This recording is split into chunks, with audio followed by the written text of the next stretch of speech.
Salut la gang, Frank Well avec vous aujourd'hui, ce 30 décembre 2020. L'année 2021 arrive à grands pas. Les beaux jours s'en viennent. Le hockey va commencer très bientôt, le 13 janvier. Aujourd'hui, je vous parle des Sénateurs d'Ottawa que j'avais prédit terminer dernier dans la division Nord, division canadienne. Ceci dit, ça ne veut pas dire que l'avenir n'est pas rose pour nos Sénateurs d'Ottawa, au contraire. L'avenir appartient aux jeunes, comme disait notre cher ami Ron Fournier. Il y a vraiment du beau potentiel, il y a de l'espoir. Pas cette année, je ne croirais pas l'année prochaine, mais dans 2 ans, watch out comme on dit, les sénateurs vont être là pour vrai. Alors, sans plus tarder, allons-y avec les alliés gauche. Puis juste vous dire rapidement, j'ai dû tricher un petit peu parce que, sincèrement, il y avait juste 2 ou 3 joueurs max réguliers à l'aile gauche du côté des sénateurs.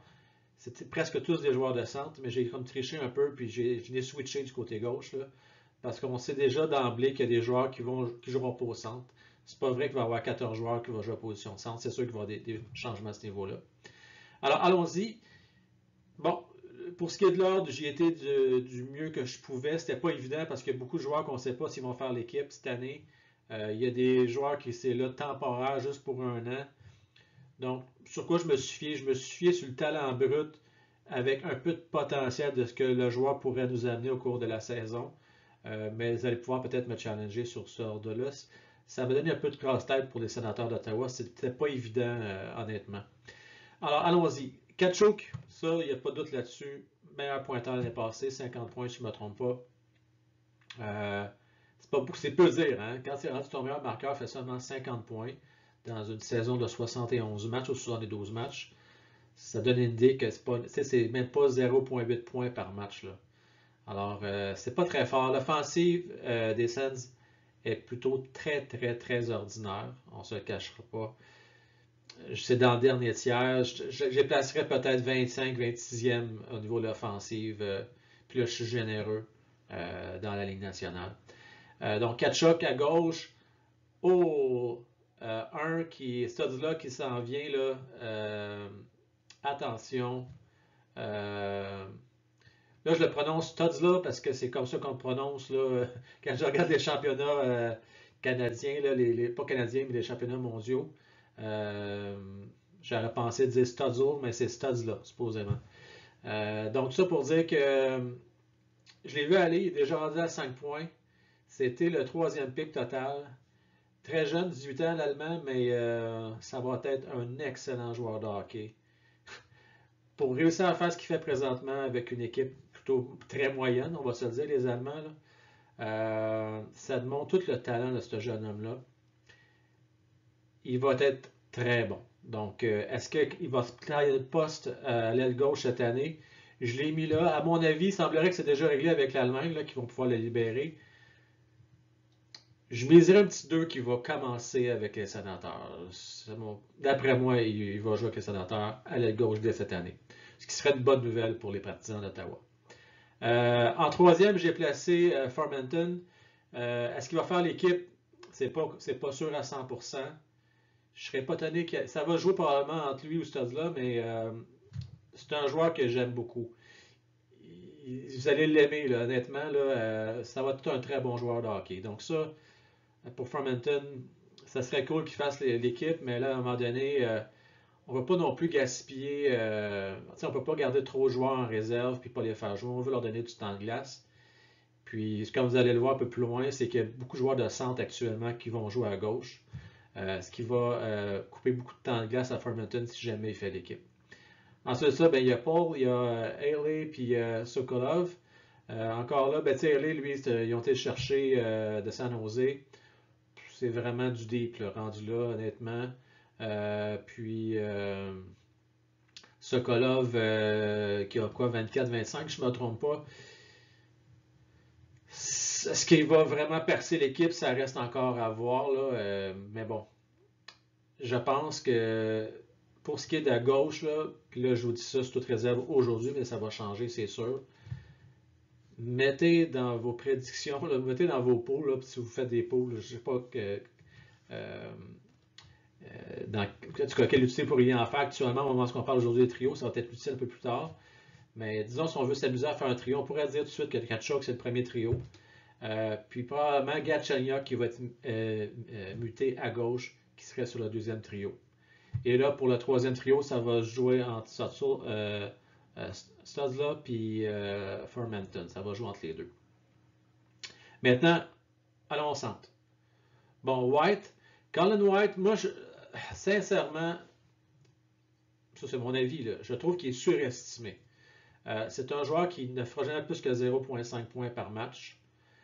Pourquoi qu'il y a quand même une bonne saison il y a 2 ans, c'est qu'il était quand même bien entouré. T'sais, quand tu joues avec un Stone, ça aide un peu. T'sais, quand tu joues avec un gars qui a du grit, qui a du 16, puis qui est sniper comme Stone, mais ça aide. Puis c'est un joueur complet en plus qui va réparer les gaffes défensivement. Mais White, c'est pas un mauvais joueur, là, mais dans une bonne équipe aspirante dans la Ligue nationale, ça serait un joueur de troisième trio. Là, par la force des choses, il est sur le premier trio, mais c'est loin d'être un premier centre. Là. En tout cas, ça c'est mon point de vue là-dessus. Je trouve qu'il est surestimé. Je ne le prendrais pas dans un pot, disons. Si vous l'avez à faire des pots, surtout pas avec les sénateurs cette année. Bon, Stéphane, moi, si on été le chercher là, tout récemment, c'est une bonne addition, parce que ça va être une année difficile là, pour les sénateurs, ça ne le cachera pas, puis ça peut être dur pour le moral des jeunes à un moment donné aussi. Donc, le fait qu'on ait cherché de l'expérience pour aider les jeunes à gravir leur échelon puis à prendre de l'expérience, ça va aider ça. Fait que moi, je trouve que c'est une bonne addition, ben, franchement, qui a été faite par les sénateurs. Bon, il n'est plus comme dans ses belles années à l'époque avec les Rangers, mais quand même, il va amener de l'expérience, puis ça, c'est super bon, c'est vraiment nice. L'autre point aussi, c'est pour ce qui est de Cédric Paquette qui ont été cherchés également. Bonne addition, j'aime beaucoup le jeune, puis bon, c'est sûr, il n'y a pas le même talent, on ne se le cachera pas, par exemple, qu'un Pajot qui était avec les sénateurs, mais c'est un peu pour se faire pardonner, à mon avis. Ils ont été chercher Cédric Paquette pour aller jouer sur le troisième trio des sénateurs. Parce qu'on ne se le cachera pas, vous le savez, là, les partisans des Sens, là, il y a quand même, on essaie depuis le début des sénateurs là, en 95, je crois, 94, dans ces coins-là. Non, c'est pas vrai, un petit peu avant, en tout cas début 90. On veut quand même aller chercher une part de marché Gatineau, Québec. Donc, on s'entend qu'on n'a pas évident là, quand on doit se frotter aux Canadiens de Montréal, mais fait que toujours un effort quand même qui est fait pour aller chercher des joueurs québécois et pour aussi pour aller chercher quand même une part considérable de francophones là, dans la grande région d'Ottawa. Ceci dit, il y a Tierney aussi, bon petit joueur qui est en devenir, mais lui, il va sûrement jouer à gauche. À mon avis, ils vont le faire jouer sur le troisième trio, fort probablement. Galchenyuk, j'en ai déjà parlé, qui va probablement jouer sur le deuxième trio. Par contre, sur le power play, je ne serais pas étonné qu'on le mette, par exemple, avec un Tkachuk puis un Dardenov, par exemple. Ça pourrait quand même être intéressant à regarder aller. Maintenant, là, on arrive plus, à part Anisimov, là, un vieux de la vieille qui est quand même a déjà été bon, mais là, il est sur la pente descendante aussi. C'est plus comme dans ses belles années avec les Blackhawks, là, mais quand même, il va sûrement avoir sa place ou va être sur le taxi squad, de se voir. Norris, il ne faut pas l'oublier. Logan Brown. Logan Brown, lui, j'ai hâte qu'il éclore. Il va éclore, c'est une question de temps. Là. Il y a beaucoup de potentiel aussi, Logan Brown. Ça pourrait être, je parle aux poolers, là. Mais il y a un risque, ça dépend du type de pool que vous faites, mais pourrait causer une surprise, Logan Brown, cette année. Donc, on s'entend, c'est pas un premier pick, là, c'est vraiment un late pick. Il y a peut-être un potentiel de ce côté-là, s'il vous coûte pas cher à aller chercher, pourrait avoir une saison intéressante. Ça, ben là, il y a Haley, il y a Beaudin, Pekka, Magwood, que là, c'est vraiment plus du deep. C'est des joueurs qui ne feront probablement pas l'équipe, mais qui vont plus être soit sur le taxi squad ou dans la Ligue américaine. Ceci dit, on ne sait pas encore exactement ce qui va se passer avec la Ligue américaine cette année. Dès que j'ai plus de nouvelles à ce niveau-là, ou que tout comme vous, je vois des nouvelles là-dessus, on va vous en parler. Mais ça reste un point d'interrogation pour l'instant. Allié droit, Dadonov, pour l'instant, court terme, je ne vois pas personne qui peut le remplacer, mais à moyen terme, watch out pour Batterson. Ça va être fort probablement le allié droit numéro 1 des Sénateurs. Assez vite, merci. Un bon jeune. Il est très bon. Puis, bon, il y a Brown qu'il ne faut pas oublier. Watson, Davidson, Shaw, ça c'est plus de la profondeur. Dadonov,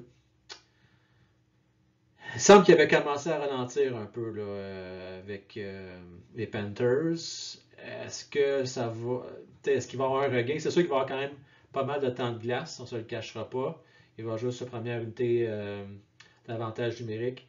Fait qu'il va quand même aller chercher sa part de points malgré tout ça. Mettons misons pour un joueur de 0.65 points par match. 0.7 peut-être là, pour cette année. Mais si j'ai un nom à retenir au niveau de la droite, c'est Batterson, que moi j'ai une affection particulière pour ce jeune homme-là. Maintenant, donc comme vous pouvez le voir, là, on ne se le cachera pas, c'est faible à l'attaque. Mais vous n'avez rien vu parce que c'est pas bien mieux à défendre, ben franchement. Honnêtement, fudge. OK, je vais être généreux là. Il y a maximum 4 défenseurs actuellement avec les Sénateurs d'Ottawa qu'on peut leur donner l'étiquette et réguler Ligue nationale. Donc, Chabot, Coburn, Zaitsev et Goldbranson. Wolanin, d'après moi, il n'y a pas de doute qu'il va. Je l'ai mis deuxième parce qu'il y a énormément de potentiel. Il va être un super bon défenseur Ligue nationale. Donc, moi, je suis obligé de le mettre en deuxième. Probablement qu'il va être sur la deuxième paire, mais ça va rester à voir. Là. Mais tu sais, qui ont fait leur preuve, là, vraiment, où on sait qu'ils sont étiquetés Ligue nationale, c'est pas mal ces quatre-là. Maintenant, après ça, c'est des points d'interrogation. Mais écoutez, là, il y a Riley qui a déjà joué avec le Canadien qui pourrait être intéressant. Moi, c'est un joueur que j'appréciais, il était excessivement rapide. Bon pour les relances, c'est juste défensivement, il n'était pas très fiable. Mais tu sais, sur une troisième paire ou comme septième défenseur, Riley est bien correct également. Donc pour le reste, écoutez, c'est des points d'interrogation. Est-ce que vraiment que ce soit Brown, Jaros ou Thompson, pas certain qu'ils vont tous faire l'équipe de toute façon cette année. C'était des points d'interrogation également. Mais quand même, dans le cas de Brown, pas mal certain qu'il va faire l'équipe toutefois. Pour les autres, c'est des gros points d'interrogation. La défensive, là, je vais faire un gros statement, là, mais c'est de loin la paix défensive de la division Nord. Puis même pire que Winnipeg, c'est peu dire. Là. C'est peut-être même la paix de la Ligue nationale. C'est plate parce que Chabot, il va tenir ça à bout de bras lui tout seul. Zaitsev, c'est parce que pas méchant, mais tellement pas fiable défensivement. C'était un des pires défenseurs avec Goodbranson l'année passée dans la Ligue nationale pour les plus et les moins. C'est tout près de. C'est épouvantable. Je me souviens pas exactement des statistiques, là. Mais je sais que c'est un des pires. Donc ça va être difficile à la défense. Au niveau des gardiens de but, ben là, Murray, c'est une bonne addition. C'est pas lui qui il va peut-être voler quelques matchs, ça reste à voir, mais c'est sûr qu'ils sont quand même améliorés à ce niveau-là, il faut leur donner. Puis il est encore jeune, Murray, il a 26 ans, donc il a encore plusieurs années devant lui. S'il peut se replacer parce qu'il avait été so-so. On dirait que avec le départ de Fleury, ça a bien été blessé aussi. Il n'a pas été chanceux, là, mais c'était. Il n'a pas été aussi hot avec disons là comme ça. Il y a eu des points d'interrogation avec lui. Là. Fait qu'on va espérer qu'il se replace de son côté puis qu'il soit épargné puis qu'il n'y ait pas trop de blessures dans les années à venir pour donner une chance dans la progression des sénateurs. Hogberg, qui peut être un excellent gardien de but éventuellement. Puis Gustafsson, qui n'est pas vieux non plus, je pense que quoi, il a 22 ans, qui va sûrement jouer dans la Ligue américaine. C'est un peu mince au niveau gardien, là, pour vrai, du côté sénateur. Il va y avoir un petit peu de travail à faire de ce côté-là. Alors, en résumé, c'est une des pires défensives de la Ligue nationale. Gardien de but, je dirais OK, sans plus. C'est quand même une prolongation. Tout va reposer pas mal sur Murray. Puis après ça, ben, pour ce qui est de l'attaque, comme on l'a vu tantôt, ben, le meilleur est à venir, comme on peut dire, mais pour les 2 prochaines années, ça va être pas mal difficile. Ben, bon courage quand même les sénateurs. Écoutez, il y a des beaux jeunes, il y a des jeunes qui vont être regardés. Puis ça fait le tour un peu des sénateurs. Je vais vous revenir avec une autre équipe canadienne sous peu. Et également, dans les prochaines semaines, je vais vous revenir aussi avec. On va regarder un peu la relève de chacune des équipes, en commençant bien sûr par les Canadiens de Montréal. On va regarder vraiment c'est qui les jeunes qui poussent du côté du club école. Et sur ce, moi je vous dis salut la gang!